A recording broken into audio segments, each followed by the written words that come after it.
Bonjour à tous, j'espère que vous allez bien. Je vous retrouve dans cette vidéo pour vous parler de l'actualité et de pourquoi j'ai un rapport assez distancié à l'actualité. Donc qu'est-ce que j'appelle actualité? Il s'agit de toute nouvelle qui est formulée, toute nouvelle qui concerne ce qui se passe momentanément dans le monde, qui est formulée à travers des organismes d'information, et je vais plutôt avoir en sous-entendu dans cette vidéo les médias classiques et pas nécessairement les youtubeurs indépendants qui font leur analyse de l'actualité. Et je ne parle pas dans cette vidéo de l'actualité dans son sens peut-être premier qui est de ce qui se passe dans le moment présent, mais plus de la retranscription de ce qui se passe à travers des médias classiques.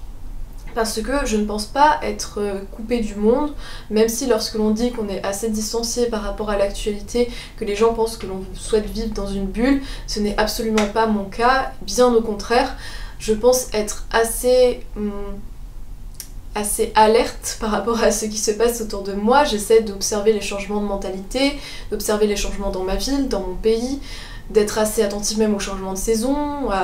à tout ce qui évolue autour de moi, et j'ai les oreilles grandes ouvertes, les yeux grands ouverts, mais je n'ai pas envie d'avoir les oreilles, les yeux et la bouche grandes ouvertes et d'avaler des informations que l'on me donne. J'essaie d'avoir une approche, on va dire, plus critique et sélective, et c'est pour cela que j'ai décidé de faire cette vidéo. C'est pour vous parler, selon moi, des inconvénients à être trop facilement des réceptacles à actualité à travers les médias principaux.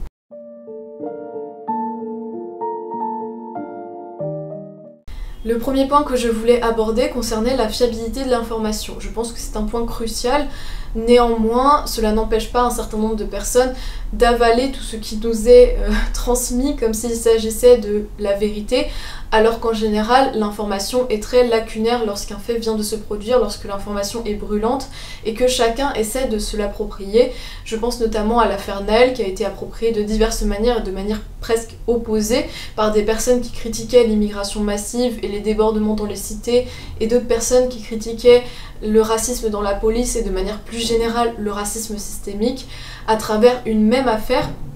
Et dès le départ, lorsqu'elle venait de se produire, elle a directement été réappropriée, car tout simplement les actualités chaudes ne sont que des actualités qui servent d'outils politiques ou qui servent d'outils à se réapproprier pour servir un discours, un narratif. Et donc le fait qu'elle soit lacunaire est finalement une bénédiction, car nous pouvons remplir les trous et il n'y a pas d'interrogation sur la fiabilité de l'information, sur le fait que le fait se reproduise souvent ou non, sur si ce fait-là était une exception car il y avait des circonstances particulières. Toutes ces questions ne sont pas posées. Et c'est un réel problème, car les actualités sont comme des étendards vides sur lesquels chacun essaie d'apposer son sceau. Et ce phénomène est amplifié par les réseaux sociaux, car sur les réseaux sociaux il y a des effets de bulle où les compères se valident entre eux les mêmes informations, les mêmes interprétations d'informations, et même pour les personnes qui restent sur des groupes assez variés, qui suivent des médias assez variés, vous pouvez au contraire avoir cette impression de désillusion, cette impression que de toute manière il y a des sons de cloche tellement variés qu'il est impossible de détricoter le vrai du faux, et donc de développer une certaine méfiance, et ce qui est tout à votre honneur je pense, car il faut être au minimum critique et peut-être même méfiant, puisqu'ils essaient tout simplement d'attirer vos émotions, de manipuler vos émotions avec du sensationnalisme pour que vous cliquiez plus, pour que vous réagissiez plus, car c'est tout à leur intérêt. Et donc pour ma part je préfère dans la mesure du possible essayer d'attendre que l'information se calme un petit peu, que la tempête plutôt se calme, et que des informations ressortent avec le temps, même si la colère est retombée. Donc pour certains faits je pense que c'est intéressant, néanmoins pour d'autres il est intéressant aussi d'utiliser la colère générale et l'émoi général, car c'est dans l'intérêt aussi de certains que la colère se tarisse et d'essayer d'étouffer certaines affaires. Donc c'est un équilibre à trouver entre essayer d'attendre d'avoir plus d'informations pour avoir plus de fiabilité, mais néanmoins si l'on attend, eh bien notre émotion sera retombée. Et donc parfois cela peut être intéressant aussi d'avoir une forme de mouvement général, de colère générale qui peut être mobilisée.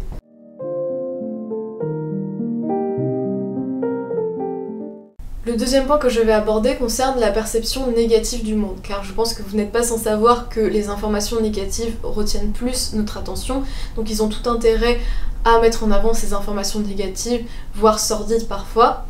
Néanmoins, cela donne l'impression que nous vivons dans un monde extrêmement dangereux, alors que notre monde n'est pas spécialement plus dangereux que d'autres époques,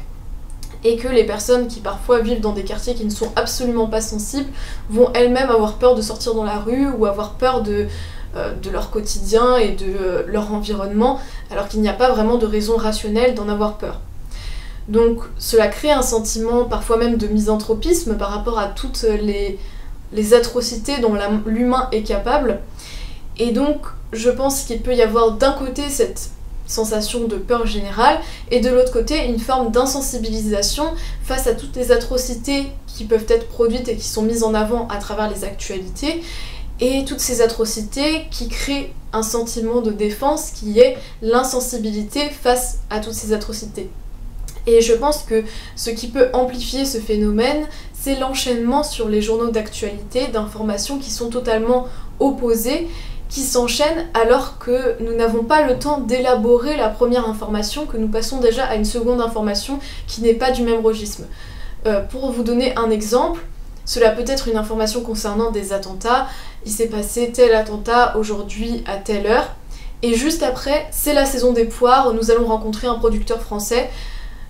Comment notre cerveau peut vivre cette information et l'élaborer et la digérer alors que juste après il y a une information qui est opposée, qui n'est pas du tout du même registre de gravité qui nous est proposée. C'est comme si tout avait la même importance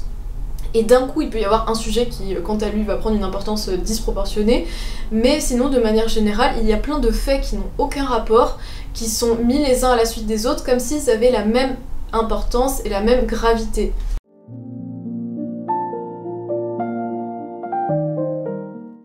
Un autre point que je voulais aborder, c'est le sentiment d'être ballotté au fil des informations. Hier c'était le Covid, ensuite c'était la guerre entre l'Ukraine et la Russie, les punaises de lit il n'y a pas longtemps, ensuite le conflit israélo-palestinien, et chacun chasse l'autre. C'est-à-dire qu'une fois qu'il y a eu la guerre entre l'Ukraine et la Russie, le Covid n'était plus vraiment important. Ça a chassé le Covid, alors que le Covid était encore là, qu'il n'y a pas eu un avant et un après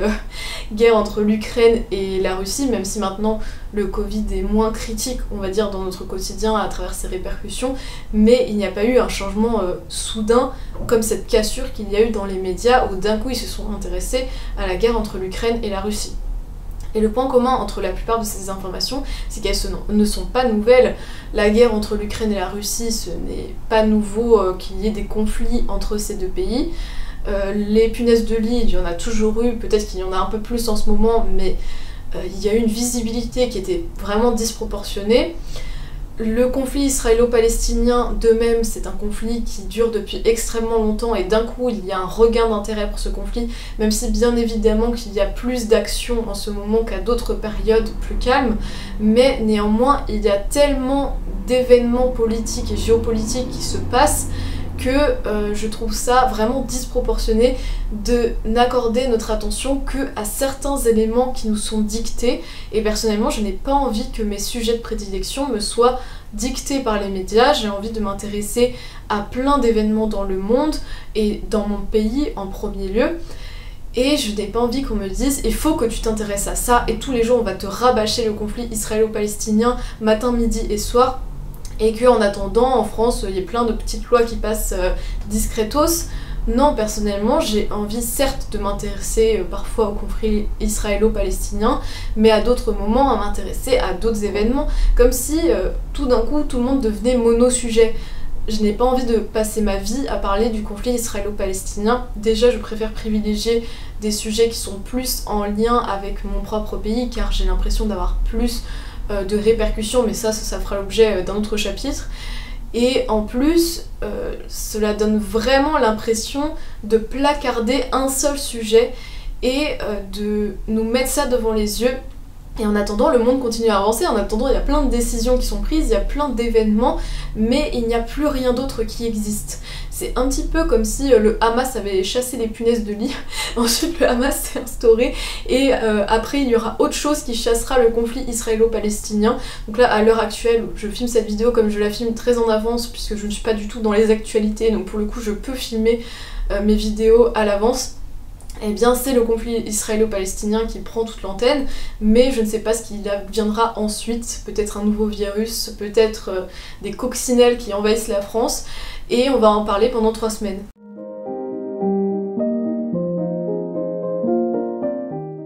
Un autre point que je voulais aborder concernait les moyens d'action que nous avons et les répercussions de nos actions.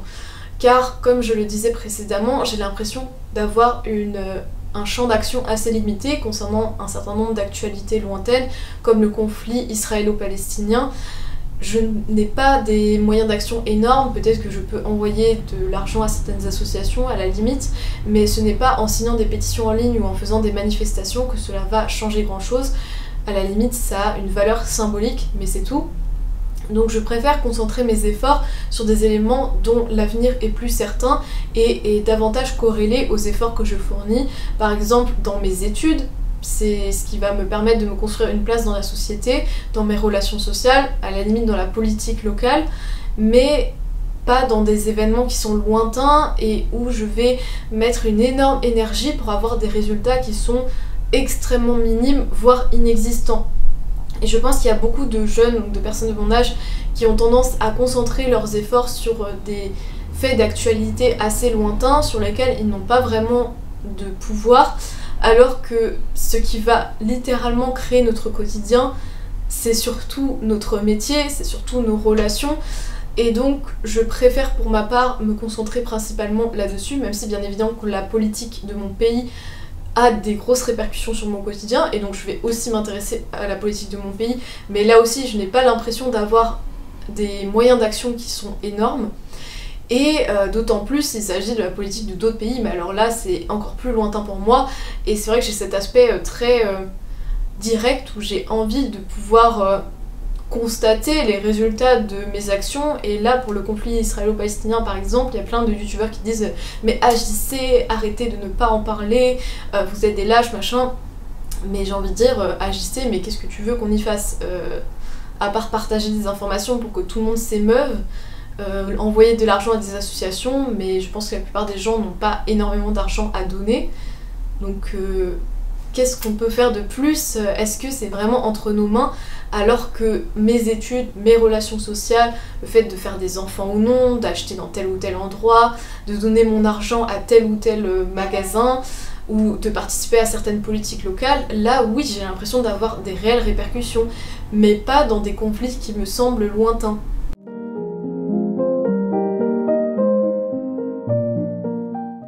Je voulais également aborder la non-nécessité de connaître l'actualité pour avoir de bonnes discussions en société, car peut-être que l'une de vos peurs est de vous dire « mais si je ne connais pas l'actualité, de quoi vais-je parler en société alors que beaucoup de personnes parlent de l'actualité ?» Mais si vous faites attention, la plupart des gens lorsqu'ils parlent d'actualité, ils ne parlent pas vraiment de l'actualité en elle-même pendant 1 heure. Ils ne discutent pas des détails car tout simplement il n'y a pas de détails en général. Lorsqu'il s'agit plutôt de faits divers, par exemple, prenons 2 personnes qui parlent de l'actualité dans leur ville, il y a eu une agression la veille. Et bien en général ils ont juste vu un titre, il n'y a pas les détails, ils vont se dire ah il y a une agression, et ils vont très vite rebondir sur leur propre ressenti d'insécurité, sur leur cousine qui a déjà été agressée, etc. Donc en général il s'agit plutôt d'un tremplin qui va être utilisé pour rebondir sur des expériences personnelles ou pour élargir le sujet et parler de manière plus théorique et plus générale, mais rarement pour parler de cette actualité en détail, à part s'il s'agit d'une actualité qui est longue et complexe, par exemple un conflit géopolitique. Là oui, si vous vous y connaissez, peut-être que vous pouvez en parler plus longuement, mais en général la plupart des gens ne s'y connaissent pas, donc ils vont juste énoncer un fait d'actualité et cela ne va pas aller très loin et cela va vite rebondir sur des ressentis personnels, des expériences personnelles. Donc souvent en société, il est en réalité plutôt rare de parler d'actualité, car pour ma part, il y a un certain temps, je m'intéressais vraiment beaucoup aux actualités et j'étais toujours au fait de ce qui se passait, et j'étais assez frustrée de ne pas pouvoir parler en profondeur de ces actualités-là, car en réalité, on parle faussement d'actualité au quotidien. Et je pense que là où il y a un réel intérêt, c'est concernant la politique de notre pays, d'être au courant de toutes les avancées pour pouvoir réagir assez rapidement, nous organiser entre nous et parler entre nous, et communiquer sur la réalité du quotidien des Français. Mais sinon, pour parler de faits divers, vous n'avez pas besoin d'être toujours au courant. De toute façon, sinon quelqu'un vous l'apprendra, ou juste être au courant des titres. Mais est-ce que cela sert vraiment à quelque chose de regarder une information, de voir par exemple qu'une personne a été agressée et d'être obligé de revoir l'information sur 30 millions de sites décrites de 30 millions de manières différentes, alors qu'il n'y a que quelques informations qui sont juste organisées en A, B, C, et après c'est C, B, A, et juste vous relisez ça sur 36 000 sites. Est-ce que c'est vraiment utile? Est-ce que vous n'auriez pas juste pu voir l'information, voir le titre et que cela vous suffise? Alors que là, vous revoyez en boucle une même information et pourtant vous ne vous en lassez pas alors que vous n'apprenez rien de plus.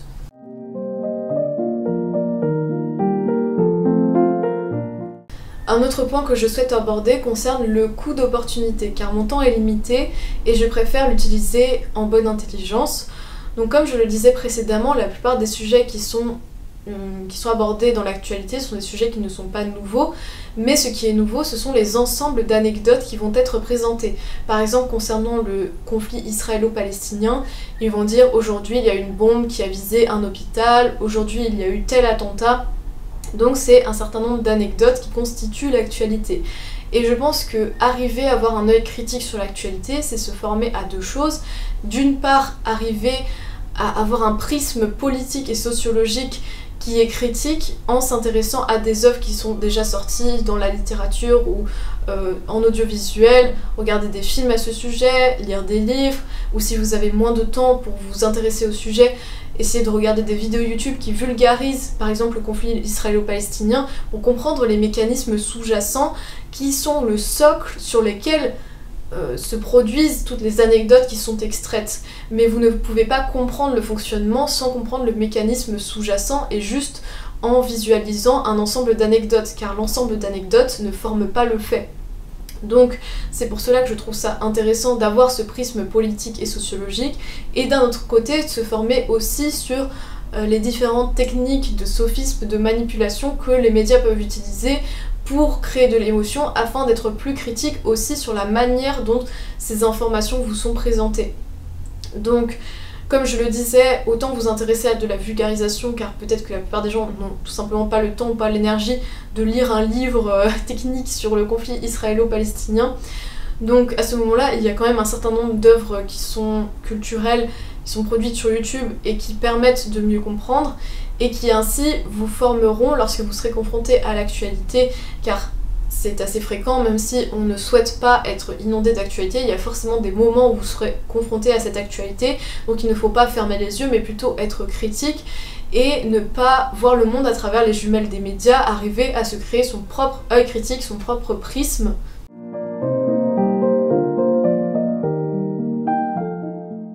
Le dernier point que je voulais aborder concernait le fait que si vous avez besoin d'être au courant de quelque chose, vous finirez par être au courant de cette chose.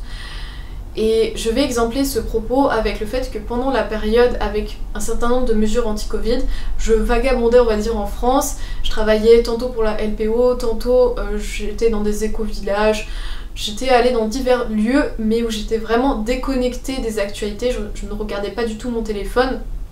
Et on va dire que dans les écolieux, c'est pas l'endroit où les gens sont le plus connectés à l'actualité en général. Un petit peu, mais ils vont pas être là à regarder tous les jours ce qui se passe. Néanmoins, j'ai tout de suite été assez vite au courant de toutes les nouvelles mesures qui étaient mises en place, alors que je ne regardais pas l'actualité, mais le bouche à oreille est extrêmement efficace. Donc il suffit qu'une seule personne regarde l'actualité, qu'elle le dise à plusieurs personnes, et ces plusieurs personnes vont le répéter. Et donc c'est extrêmement efficace, et personnellement je n'avais pas spécialement envie de regarder le discours de Macron annonçant les actualités et le fait qu'il fallait faire une attestation pour sortir, ce genre de choses. Donc je me suis abstenue de regarder son discours, et néanmoins dans la journée j'ai été au courant de toutes les nouvelles mesures car d'autres personnes l'ont regardé à ma place. Et c'est le principe d'être organisé en société, c'est que chacun peut se répartir les tâches et chacun peut mettre au courant les autres de ce dont il a la charge. Et là, d'autres personnes aimaient regarder les actualités, donc ils ont regardé les actualités, ils ont partagé les informations autour d'eux, et par le bouche à oreille, j'ai été mise au courant. Bien évidemment, le bouche à oreille, parfois il y a des erreurs, donc il vaut mieux vérifier l'information, mais en général, c'est quand même tout de même assez efficace, ce qui fait que je ne sentais pas l'obligation de toujours vérifier pour voir s'il n'y avait pas de nouvelles mesures, puisque je finissais toujours par être au courant.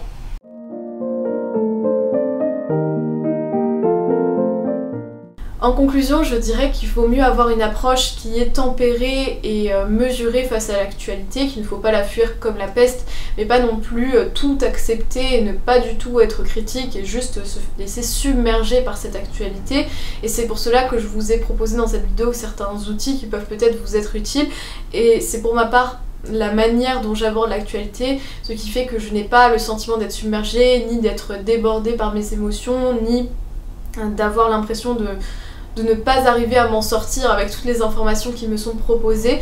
Et c'est pour cela que je pense qu'il faut peut-être mieux limiter les informations qui entrent, mais que chaque information qui entre soit un tremplin pour essayer d'approfondir et de se renseigner sur un sujet. Et il me semble que cela peut être une approche qui est saine, plutôt que d'accumuler plein d'informations dont on ne sait que faire. J'espère que cette vidéo vous aura plu en tout cas, et à bientôt.